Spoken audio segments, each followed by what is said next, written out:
Ian McKellen stars as a retired 93-year-old Sherlock Holmes in this small-scale story. He finds himself agitated by his final case, the one that caused him to retire, mainly because he no longer remembers how the case ended.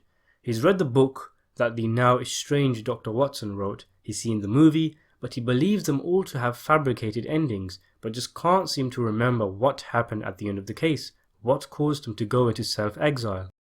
He produces numerous anecdotes, such as writing his own story in order to jog his memory, travelling to Japan to locate a herb that will give his recollection a boost, and acquiring the assistance of his maid's young son in solving the mystery. We stick with Holmes in his old age throughout most of the film, and often cut back around 30 years to when the actual story took place, as Holmes writes it. Mr. Holmes is a bit on the slow side of things. I mean, the protagonist is 93 years old, but I can see why some might call the film boring. It does challenge your attention in a few instances. There are times where, despite the movie's short runtime, a few scenes here and there do seem to drag, but overall I did think it was engaging enough. The dull scenes in question really were from a side plot that I didn't care too much about, involving the maid's son going through some kind of personal coming of age. For the most part, the movie is stripped of unnecessary baggage and sticks to Holmes and his predicament, keeping the film on point. I did like the look of the movie. It's strange to say because it sounds like something so normal, but with a current trend being that many films seem to be so dark and with colour drained from the screen, it was nice to see a film which wasn't afraid to put a little colour into the frame.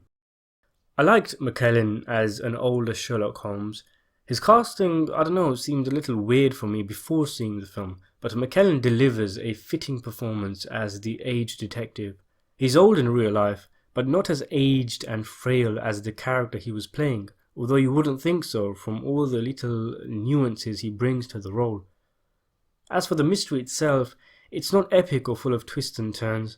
I mean, there really isn't one to begin with, seeing as though he's already solved it 30 years ago and the entire story is pretty much Holmes trying to remember what he's forgotten. It was enjoyable, it was serviceable, although I can't quite say I agreed with a decision Holmes made towards the end of the movie, where he resorts to lies and falsehood for the sake of closure of certain characters, in a kind of ignorance is bliss kind of way. On a moral level it felt impure, but then again I don't have the wisdom of a 93-year-old man. Mr. Holmes is a decent little film, a Sherlock mystery intentionally scaled down. It's worth a watch. I'll give it a 6.5 out of 10.